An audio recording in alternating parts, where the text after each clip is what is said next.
Hello, everyone, and welcome back to another episode of the Jabez Experience. My name is Helen B. Hicks. I am a licensed professional counselor, podcaster, mom of five, author, doing a little bit of everything. And this is my co host.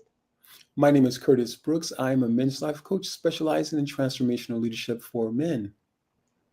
Awesome. So, tonight, our topic is persevering through the darkness. And I know I kind of advocated a little bit for the darkness just because it's a little bit different than the storm. But I think also sometimes things can be dark even though they're not storming. Mm, If that kind of makes sense, for people. And I know we're talking figuratively, and sometimes it may be literal, for absolutely. some people as well, that maybe it's not necessarily a lot of noise going on around you. Like that's how I kind of envision a storm, but maybe it's just dark and you really are struggling to find your way to, whatever's next for you. But that's what our title is for tonight. And I'm going to hand things over to Curtis. Absolutely. Absolutely. I love that title that we've come up with. And as you were sharing that, it made me think about maybe persevering through the overcast. I don't know. But nevertheless, our title is Persevering Through Darkness. The darkness. And so, that being said, we must know, I guess, understand that we all are dealing with something. And I think that we have a tendency to make light of certain things, or at least just not being in the know of what other people are dealing with. And you've heard me talk about this in previous broadcasts in regards to the word contend. And that has just been a word that's just been heavy on my heart. And though we're talking about contend, we're not talking about in a way of how the world contends with things and that fighting that you're in this. Helen mentioned, I think, on our last episode or a couple episodes previously, that if everyone was contending, you'd have a mess on your hands. But this contending I'm talking about is more personal. That you may be believing God for something, to work out something, to figure out something. And I know for myself personally, and most of you, if you've been listening and following us for quite some time now, you know that both of us actually don't mind being honest and just being vulnerable. And though it can be tough for other people, I think the vulnerability is where we shine essentially. Yeah, we may have gone through a dark time, but we ultimately end up shining in that space, because I believe that through that darkness, that is, in fact, is where the power to change your situation comes. That's where that power comes, not only for yourself, but the power to speak in such a manner that there's a power that comes from your very presence, your very announcement, the very conversation that comes with power, because you've gone through that thing. And so when we're contending for some things in the way of faith, we're believing God for certain things. There is a seeming like a quietness that takes place. That's that darkness, and again, it may not necessarily be dark, but it can absolutely feel that you're in the midst of a transition, because sometimes in the midst of being comfortable uh, uh, as a Christian, just being comfortable, uh, and now you're believing God for something, and that belief or that thing that you're believing God for, it's pulling you out of a comfort zone. And then that's what I've been experiencing as my pastor had given a word for the month of, I think, somewhere thereabouts of the middle of January, and we're actually in the last week now. And so it has absolutely been very rough for me. And so that's why I love this title that we're working with right now, because it is tough. But in the midst of it, oftentimes we don't think that things are happening, and in fact, they are happening. And as quiet as it's kept, things are happening. And oftentimes when we plant a seed, we don't know all the workings and the stuff that's taking place underneath. But in fact, there are things happening. There are multiple things happening at the same time. And it sometimes it has our soul to be quiet and figure out, well, God, are you here? And so that can be the persevering through the darkness. and on many different levels, just the challenges that you're having to go against, fight against, because oftentimes that fight is obviously not necessary from the spiritual perspective, not fighting against yourself or fighting against someone else, but fighting against our own limited belief systems that we've had to, at some point, surrender to, not to his belief systems, but to surrender to the things that we've been holding on to, and really just take a look and say, well, wait a minute, where has my position gotten me so far? I'm looking at the same thing over and over. So where has this gotten me? And be honest with ourselves. And so that's where that contending for what you're believing God for now in your new season or in a different season. And maybe it's your New Year's resolution. I don't know, but nevertheless, that's where that contending comes from. And again, more on a spiritual note, because when you're ready to go to the next level, rest assured, you cannot fry an egg without cracking it and putting heat onto it. So, Okay. okay, Helen. No, I like all the different subjects that you kind of touched on. Mhm. And I'm gonna have a vulnerable moment here. So, because within my personal life, and I guess connecting personal and professional in goals, objectives, things of that nature that I've had for myself, for my career, I definitely have felt in the darkness Mhm. for quite some time. Mhm. And I know there's people who are in the darkness and they get hopeless and they then want to retreat. They want to go back to the things that once felt safe. Mhm. Whether they still feel safe or not, I don't know. But I think about that dynamic. And then I also think that so many different things that I have learned about my belief system, Mhm. about, my spiritual connection to God and where I want to be spiritually. Mhm. And it's those things that prevent me from retreating. Yeah. It's like such a knowing, it's like, oh, I can't go back. Yeah, yeah, yeah. It feels like a force.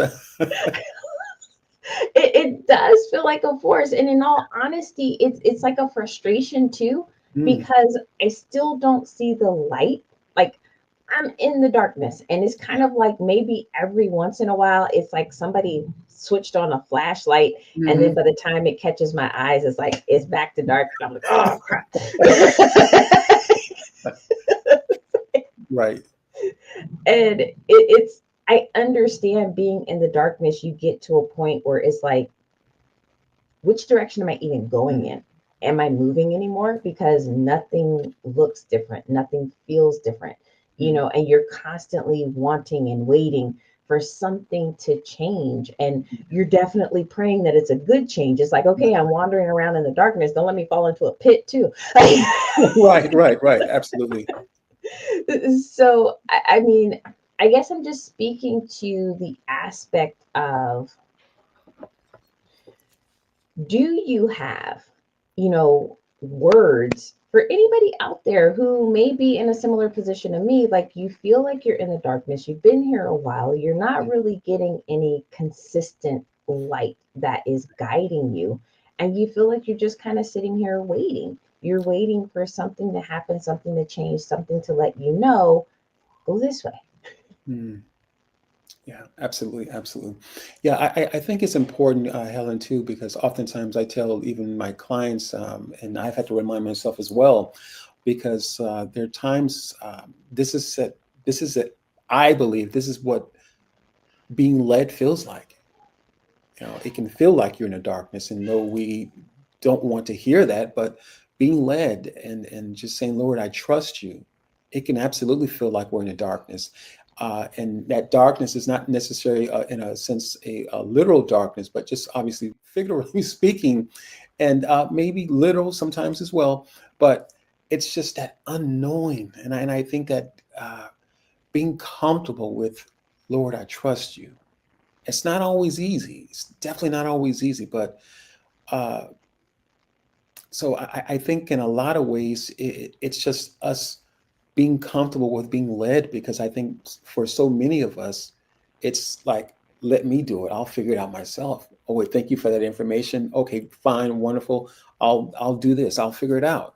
But when you're really coming to trust God about some things, especially when there are things where you're just been heavy on your soul about certain things, wanting to get out of a situation, tired of the mundane, the same old, those patterns that show up in our lives, and it can be just very a daunting task, uh, trying to be, or at least uh, being consciously awake during those times, like someone doing surgery on you while your eyes are open. You're watching this thing that's happening. And I think the darkness, and it's just so very interesting, I believe, that during this darkness that we've been speaking of, again, figuratively speaking, but also it can be literally on our soul. But this darkness that we're speaking of, I think so much takes place in the darkness. So much takes place in the darkness. And I even had to share with my wife at times is that just be still. And I have to remind myself of being still, because it's almost like, okay, what am I doing? I need to be doing something, and we can find ourselves picking up something or doing this or just being busy with doing busy work and just not effective. And even just in a recent conversation, as I was having a conversation with God, he showed me just how sometimes in our own minds we can get so busy, but yet his voice, for me, his voice has been kind of just quiet and peaceful. And my mind gets so busy sometimes that I can find myself hearing on the tail end of a conversation that was in passing. If that does that make any sense, Helen? No, it does make sense. And I hear you, Mm-hmm. but there's like a part of me that's like, how long? Yeah, absolutely. Still, yeah, absolutely, absolutely. That's still the question. Now, don't get me wrong. That is absolutely still the question. But while you're in it, it's just, yeah, absolutely. But yeah, I want to hear your take on that one. Okay. So again, I kind of went into this self-disclosure. And so I believe I've kind of taken that space of I'm just waiting. I'm Mm, waiting for guidance. I'm waiting for, intervention. And it is a new space for me because I am very much a doer. mhm. Like you give me a task, it's Yeah, getting done. Like whatever it is. And it's like, let's do the next thing, or we do the next thing, or we do the next thing. And so for me to be in this space of I did all the things. mhm. Yeah, yeah, yeah. But I'm not getting back the things that other people, are saying, like, oh, well, you do A, B, and C and you get D. And I'm like, Right, right, I right. did A, B, C, D, E, F, G. Yeah, yeah, yeah, Like, what's happening? yeah, yeah, So yeah, I hear you in terms of, hey, this is how guidance takes place, in that it's also not about my timing because I'm yeah. not the one doing the guiding. I'm the Mhm, one doing the following. mhm. And therefore, I can see it a little bit as okay, this is part of my own process of understanding when you're following, it's not on your time. Yeah, yeah, yeah, yeah. Now, what about asking the right questions? Because I think for me, I found out that, questions are absolutely very important. But while you're in the darkness, in that space where you're being led, because rest assured, it may feel like nothing's happening. And I think that is truly a trick of the enemy to make it feel like nothing's happening. Okay, well, God, where are you? That kind of thing. And in fact, He's there, and He's working some things out, and He's moving certain things and putting people in the right place. But I think even in that time, I found out that that that it's not a it's not a it may appear like it's a dormant season, but in fact, it's not. And that so much of getting out of that situation, or even getting out of our own way, does rely on the right questions. But no, okay, you're talking about asking the right questions. Yeah. And so a book that I was reading, I don't know, probably like 2 years ago now, Mm. And it was a very spiritual book, and it talked about the only question truly worth asking God is, what is the purpose of this? Mm. Um, and so when I'm taking that in and I'm applying that to my own situation, and trust me, that has been the only question I have been throwing out. It's like, what is the purpose of this? What am I supposed to get out of this? What am I supposed to take away? Um, because, like I said, I'm in the darkness, and it doesn't mean that um, that's the only aspect of just, oh, okay, I'm in the darkness. It's kind of like, Right. well, it's the feeling of things aren't going in the expected direction. Mm. You Yes, know, yes. it's the feeling of efforts falling to the wayside. Mm. It's the feeling of like being on that hamster wheel Mm. where you feel like you're doing and you're doing and you're doing and you're not reaping anything, Mm. you know, from it. And I know we don't always reap the things that we want to reap from it, but it doesn't mean that there's nothing being Right. reaped from it. But this is a darkness where it's like, okay, well, if anything is being reaped from it, I'm still not really Right. Right. Right. understanding when, where, how. So I have been in that place of constantly asking, well, what's the purpose? What's the purpose? What's the Mm. purpose? And I feel like for me at this point, having that question answered, that would be like a light in the dark. Right. Right. Right. Right. Right. So I'm kind of like, well, what other questions would there really be to add to that?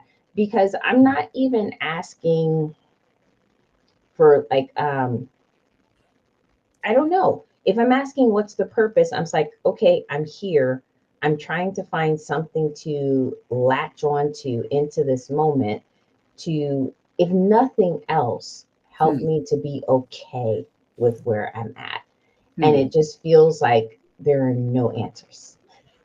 That's very interesting, Helen, because I think that part of the darkness that happens, and I believe in all of our lives, whether you're a believer or not, part of that darkness, I think, and this kind of just dropped into my heart, but I think part of that darkness is really just to, you know, uh, admitting where we're at and just saying from that space, well, this is where I would like to be, and I just from my own experience, and is that there's a truth for all of us, and I believe that God is a progressive God. He's moving forward. And even though at times it may seem like we're moving backwards, he's not moving backwards. I don't believe that. I believe he's moving forward. I think along the way, there are things that we may have forgotten or we may have to go through again, or and we didn't quite get the lesson in it or something like that. But I don't think we're moving backwards. Uh, it can be as this, at times where maybe it feels like God has forgotten about us. But I think along those times or within those times, he's asking for the truth. He's looking for the truth. And it's something that he already knows, basically. It's already known. And I think it can be challenging for us to, at times, and not everyone, but just in general, it can be challenging for us at times to get to the truth. And recently for me, I had to admit to said, you know what?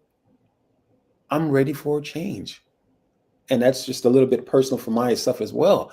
I'm ready for a change. I'm ready to, part of this kind of this continuing thing I've been sharing with you and with the audience is that I'm ready to go from point A to point B, C, whatever the case might be.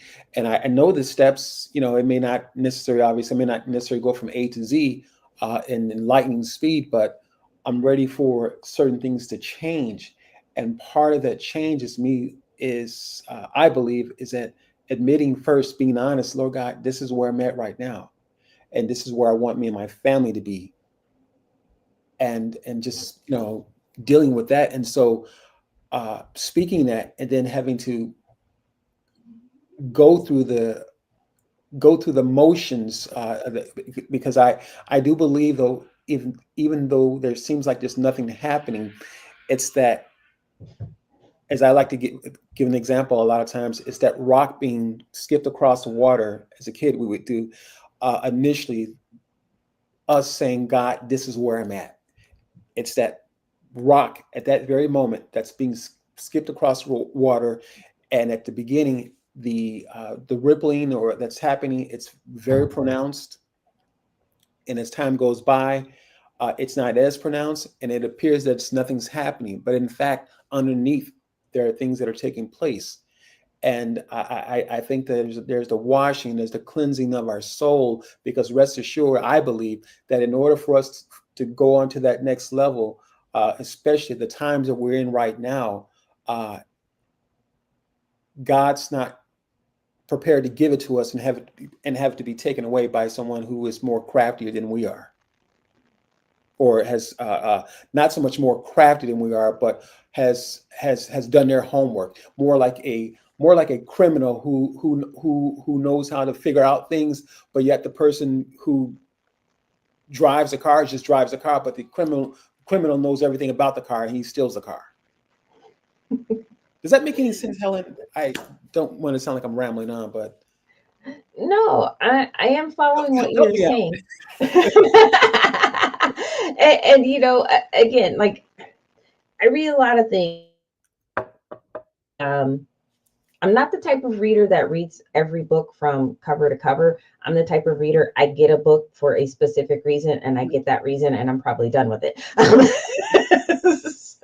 But I read a lot of different things. Right. And something else that I read was talking about the need for people to be honest with God. And for some who hear that, they feel like that's contradictory because, God already knows everything. God already knows your heart. He knows your mind. He knows, the future. He knows your past. It's like, so why is there like this, need to be honest if God already knows? And it's really, part of what we're talking about now is that vulnerability. Yeah. Are you willing to be vulnerable enough to acknowledge what you know to be truth? And not try to cover it up and not try to mask it and pretend and everything else, and you want to be on your knees praying but you don't want to say the truth. Yeah, absolutely. So I do understand that aspect, and something I'm definitely grateful for, because I would say 6 months ago, like still in the darkness 6 months ago, but 6 months ago, I believe I struggled so hard to create happiness within my life. Everything just felt heavy. And no matter how much, activities I might be involved in and things that I was doing or people that I was around, nothing really drew out a sense of happiness. But I can say within like the last couple of months, it's been more so of finding happiness in taking my dog for a walk. And it's finding happiness in, cooking something different for dinner. And and so that's coming to mind for me because, again, I'm thinking about not just myself being in the darkness, but other people who are in the darkness as well. A lot of times you kind of expect it to be like this big wahoo, this big, you're saved, you're not in the darkness anymore. Um, but what I'm kind of finding for myself is like these little moments. And to some degree, I can accept. And again, this is part of that truth of being honest, that these are pieces of happiness that I lost connection to. Things like I've always enjoyed cooking, but for a really long time, I didn't do much cooking because of other circumstances. And I kind of lost, my connection with the things that made me happy, that were just so simple and so basic. Right. And so, I mean, I'm thinking and talking at the same time, but kind of connecting with, as I'm hearing you say things and I'm, kind of like just working through different things, is maybe not just for me, but maybe for some other people out there.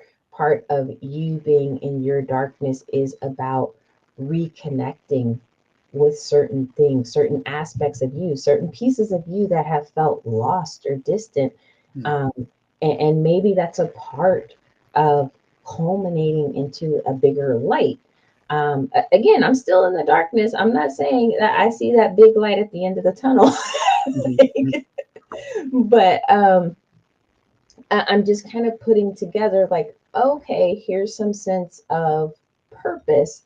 Because if the only question worth asking is what is the purpose, that does seem purposeful and meaningful to have a reconnection with myself Mhm. rather than this constant, intense focus on, but what do I do now? Mhm. Yeah, that's interesting, Helen, because as I'm listening to you share, I'm thinking about uh, for me, I think a lot of what unlocks the doors for me is conversations like we're having right now. Those conversations that are vulnerable conversations, me sharing about a personal matter, or and listening to what you have to share, and just find a connection right there. As you're sharing, and we're both sharing, finding a connection just through those conversations. And I think for me that the truth of a situation or a matter, what I may be going through, is found in through communication. That's just my take on it.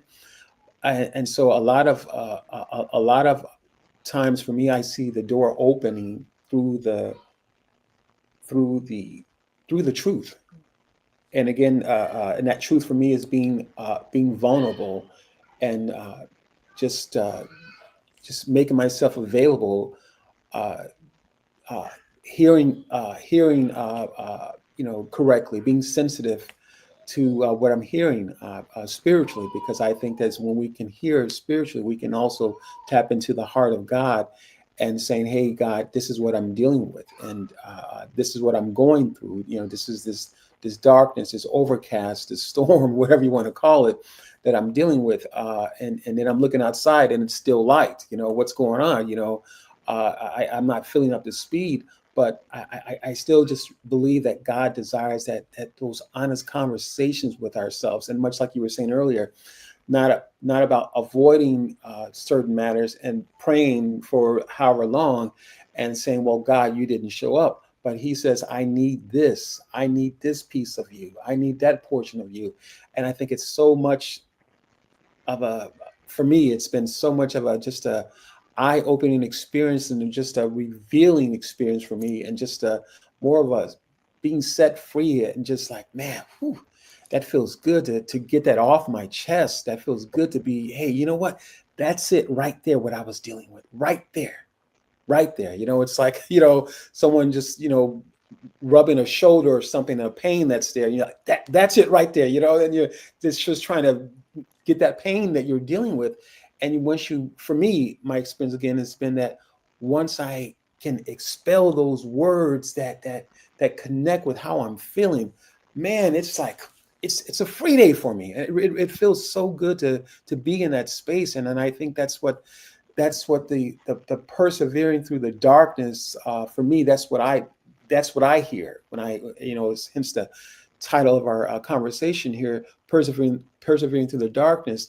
That's what I hear, is that there are definitely going to be times where, again, figuratively speaking, and literally in ways, there's going to be that darkness. But I think that sometimes, or a lot of times, in the darkness, when you're trying to get from point A to point B, or design for your situation to be changed, it can absolutely feel like darkness. And I think that if we're careful not to name those things in the midst of the darkness, if we're careful not to name those things that we're going through, the being uncomfortable, and the maybe being fidgety about certain things, and what do I do with myself, and I've got 2 hours and with nothing to do, and just, if we're comfortable, if we're not so quick to name those moments, because I think in those dark moments, though it may appear that God isn't working, He in fact is working. But it's also those moments where the enemy comes in and likes to name things, and likes for us to give them names. And through those situations, we can find ourselves, again, something that God has intended for all the right reasons, but maybe because we don't know uh, or understand, again, just this space, this darkness feels uncomfortable, uh, we can find ourselves labeling something that God hasn't labeled. He hasn't placed a period there. And we can find ourselves giving a name to certain things, and perhaps on a couch in a therapist's office at some point, or picking up a prescription for, and you just didn't need to. It's just, you know, it's just the way the maker work, just the way the maker works. So, I mean, two things that you said that stand out to me, and the one is like naming things, because I'm a huge advocate of that, and I'm a big advocate of journaling because our brain is a physical entity, Mhm. and the brain operates with language, but your thoughts and your emotions, they aren't language until you put them into language. And so Absolutely. as much as people think that your brain is involved when you have these thoughts that are just running through your head, or these Mhm. emotions that pop up, it's Mhm. not. Unless you take those thoughts and you take those emotions and you put them into language, Right. then your brain isn't truly involved, which means no true problem solving is taking place. So, because of that dynamic, I'm very much into journaling, at least for myself, because Mhm. I want to take those things that I feel are just going round and round, in that Right. Right. hamster Right. wheel, and just put them out there. And sometimes it gets me to a solution, and other times it's just Mhm. about feeling Mhm. like, okay, it's Right. out there. It's Right. been acknowledged. It's, Mhm. it has its placeholder now. I Mhm. don't have to constantly carry it. And that's what Right. it feels like to me, just to be able to name it, to put words to it. It's like, okay, it can go over there now. Mhm. Um, Mhm. Mhm. so I feel like that is a sense of burden lifting, of just being Absolutely, able Helen. Absolutely. I to. agree with you. I agree with you. So Absolutely. just putting things into, language and words. The other thing that you're talking about, because I know you're talking more about the darkness and being in the darkness, and how the enemy can come about and put certain things out there, and thoughts in your head, Mhm. and distortions of truth and perceptions. And the thing that came to me was, it's the resurgence of fear, Mm. because Absolutely. I think being in the darkness, even when we think about it literally, like, that's a fear grabber. Like, Sure. as old as I am, if you put me somewhere where I am unfamiliar and it's dark, Absolutely. Absolutely. Yeah. so I mean, again, these are just things that are kind of like coming to me in the moment. So I think, again, another process that's definitely been happening for me, being in this prolonged state of darkness, is identifying the different fears that pop up here and there, Mhm. and then needing to consistently and repeatedly go through the process Right. of learning how to let go of those Yeah. fears, and learning how to trust, and learning how to be in that position of following. Because and we've talked before in regards to the role that I've kind of taken on, with my family and my boys. Yeah. I have been in a leadership role for a really long time. Mhm. Yeah. So I'm very familiar with, leadership. I'm very familiar with, with guiding and saying, okay, here's the direction we're going in, Mhm. and Mhm. making choices. I am not so familiar with following. Yeah. I Yeah. mean, when I think back even to Mhm. when, I was a kid growing up, I was that kid that was challenging people. Like, Yeah. Yeah. Yeah. Yeah. and I think I shared before, or if I didn't share it here, it's somewhere else, that part of my relationship with my father was, we had discussions. He Mm. would tell me that there were certain rules, and I challenged it. I Right. would be like, well, why is this a rule if this, and that? And why do we have to and if I made a good enough case, my dad would be like, oh, okay, go ahead. Yeah. So, I mean, again, I'm just putting things together, Mm, and I'm kind of seeing this more of a balance starting to come about, that mm, the majority of my life has been about a leadership role.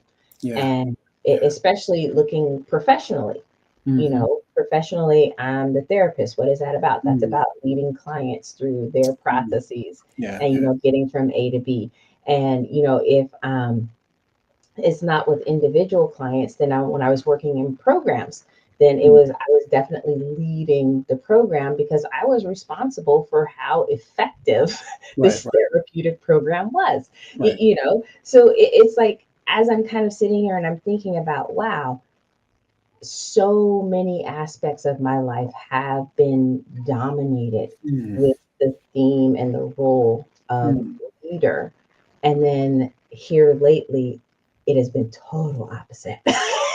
Interesting, interesting, very interesting, Helen. Because I think that, and I love your share there, because I think that, and even what I'm hearing is that that uh, that there's a rest that God wants to give you, and there's a rest that God wants to give many of us as leaders.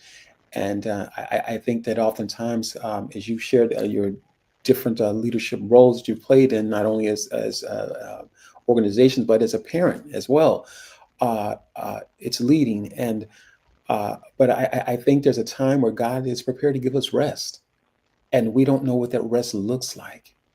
It's uncomfortable resting when it seems that it appears to be that there's so much more to do. And I think that there's a season, and even the Bible speaks of that. There's a season that God gives us rest, and and I want to stick a pin in that. I'll come back to that, but I also want to talk about how you mentioned about our when God knows the truth, obviously, but yet He wants to hear us say it. And I think it's so much more than just, well, yeah, God, yeah, He obviously knows the truth about all that He's created, but it's just something about, I think that when you hear yourself say it, when you hear yourself say, you know what, Lord, I'm in this position. And we can say, as Helen said, well, God, you already know the truth. You know exactly where I'm at. You see me here struggling and trying to go through certain things, you see me here. So I think it's something that we have to acknowledge ourselves, because we can all get so much in a habit of going through a routine, a pattern, if you will. And until we hear ourselves say those things, not uh, a nod that we might give sometimes, but just to say, you know what she said, what he said, that's me, that's how I feel. And when we can connect with that, and I love what you said earlier about naming things. And so, I just, for further clarification, I'm not saying don't say anything and just you're going through this and say, and you're just being feeling like you're being bulldozed over, or bulldozed. But what I am saying is that don't be so quick to just say, hey, this is that, and put it in a permanent place, if that makes sense. I'm saying that, as Helen said, names are absolutely important. I do believe that. But we also have to be prepared to know that the thing that we named it may not be it. Be flexible in the naming, because I know for me personally, at times, what I've experienced in talking with God, or just having a conversation with friends, or a confidant, I might say, I feel XYZ, or I'm not sure. And then if I wait for it, maybe just a day or so, maybe a couple hours later, I know exactly how I feel. And so that's more of kind of what I'm talking about in regards to not being so quick to name things, because sometimes when we're trying to get out of something, or at least feeling the pressure, we're ready to name it and say, oh, this is what it is, and then get on with life, and find ourselves maybe or back at square one, perhaps, again, feeling like God has taken us back a few pegs, and I don't think that's the case. I think sometimes, as I said earlier, we just have to not be so quick to name things, but be prepared to hear what the Lord has to say about a situation, or even to connect with how we feel, being honest with ourselves, and then we can journal those different things, but yet we can even be prepared to go back to the journal and say, hey, you know what? This is how I feel now. And that really speaks to what I'm going through. And I believe that's when the change takes place, when we connect with how we really feel, those the truth of a situation or the feelings, and be prepared to tear that wall of confusion down and get out of that situation, I think, sooner than later. Right. So I hear you, and I think you're talking about I love not when you say getting that. so not getting attached to, Hmm. whatever we've named it or labeled it to be. And I think that Yeah, kind of connects to our last, episode where we're kind of talking about putting people in boxes. right. And I totally get that. But I also want to kind of expand a little bit on what you said. Hmm. I think because you said that there are times where you start this place and then later on you wind up in this place. Hmm. And I believe that first naming is part of that process, because Absolutely. after you named it, after you put it out there, some part of you started questioning, is that right? Absolutely. Is it true? Is that really what fits? And it, Hmm. it led you to go through whatever process that you Yeah. did to get to no, but here's how it is, and here's where I'm really at with it. Hmm. Um, and that is absolutely how I journal. Yeah, yeah, absolutely. Yeah, yeah, that was well said. Yeah, well, that's good, Helen. Yeah, well said. So I don't want to discourage anybody from, Hmm. putting things into words and naming it or anything of that nature and Right. thinking that, oh, you're putting yourself in this box. But no, I believe that's the first step in the process. I think Yeah, if you can just remain open to the fact that it is a process, yeah. and that this can shift, over time. And it could be a lot of time, it could be a little bit of time. I mean, there's Mm. definitely been days where I've gotten up in the morning and I've journaled something, and then by that night, I'm journaling something different about it. Right, right. Absolutely, absolutely, So I think it's like absolutely. what Mm. you said, just being receptive, Mm. being willing to go with whatever that direction may be. Mm. But the other thing that you said that is seriously resonating with me is like the rest, because Yeah, out of every perception yeah. I feel like people have presented to me, and I don't talk about this with a lot of people, so it's a small group. Right, right. But that is the only thing that really feels true to Yeah. me in this moment, Mm. and it's the only thing I've never thought about. Mm. I've never thought about this as a Yeah. period of rest. Amen. Amen. And it shifts a lot of my perception about Mm. things, Yeah. because if I Yes. take that topic of rest and then I start to apply it to the other things that I was talking about, Mm. that, being able to find the joy in cooking, because other things had Yeah. taken me away from being able to cook on a regular basis. Right, right, right, Um, right, right. like the joy of being able to take my dog for a walk. Because Mhm. for a long time, it was like, okay, by the time I finished doing what I was doing, oh, it's too dark. I ain't going out there now. Right, right, right, right. So I take that, and I really, really, really do appreciate you saying that, because like Mhm. it's becoming a way for me to reorganize, Yes, yes, yes. some of the things that, I have been experiencing and the way I've been experiencing it. And now it introduces this sense of gratitude that Mm. has not been Yes. present during this time. I can Mm. tell, like I've tried to fake it. Yeah, yeah, yeah, yeah. Mhm. I've tried to tell myself, just Right. be grateful for this, just be grateful for this. You gotta have to pump yourself up for it, huh?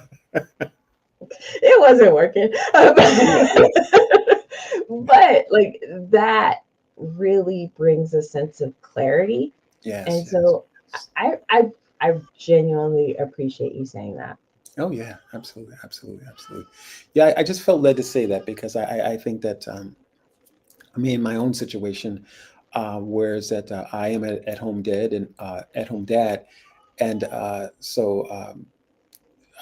can find myself pressing against sometimes the things that I want to get done, things that I'm desiring, and things that I know I need to get done, and it seems like the more I press upon those things, the more anxious I get. And when I get anxious, I get frustrated and I get short, and just the whole domino effect takes place. And those are times can absolutely place us in darkness, and as if we didn't hear from the Lord, and yet He had already spoken.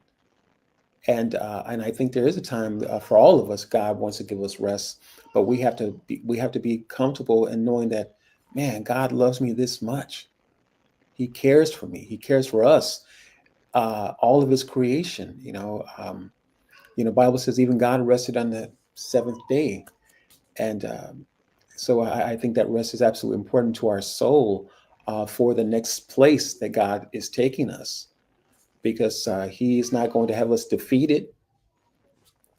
He's not going to have us dominated uh, uh, or dominating someone else, but perhaps dominating the matter, not people, but dominating the matter that we may come up against, if you will, however big or small it may be. But we need rest for the next season, and I think it's hugely important for us to receive that gift from God. Is that He does give the body rest. He absolutely cares for His creation, and that's his one of His many signs how He shows that He cares. All right. Well, thank you so much. I think this has been a wonderful episode. I got a lot out of it.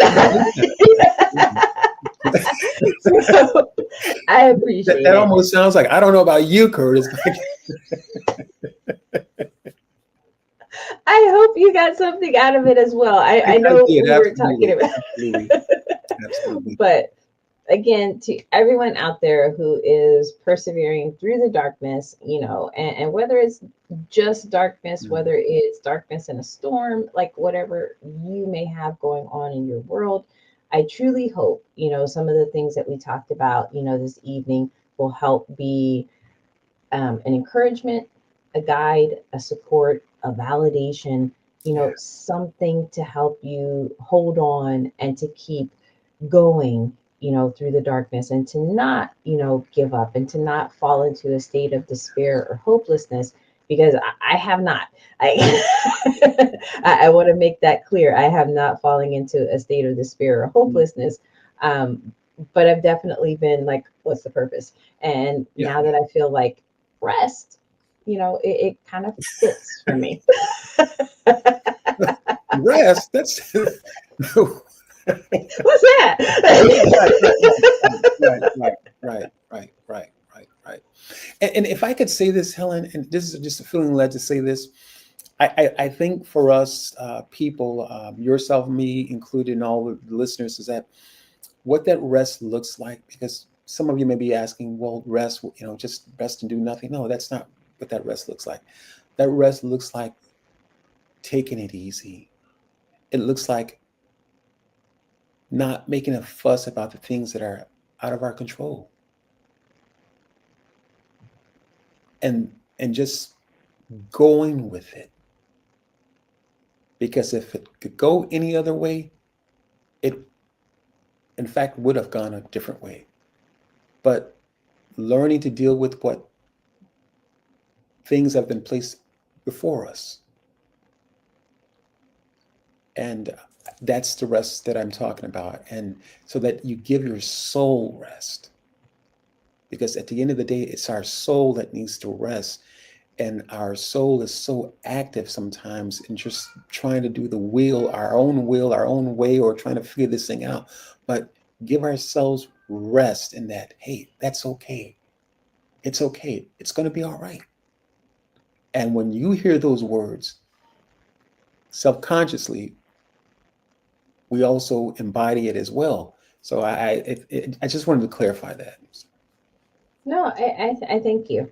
Yeah, I think that's very good as well. But yeah. I know we are definitely out of time. So thank you everyone for tuning in to yet another episode of the Jabez Experience. I hope you come back again. See you next time. All right. Ciao, everybody. Bye-bye.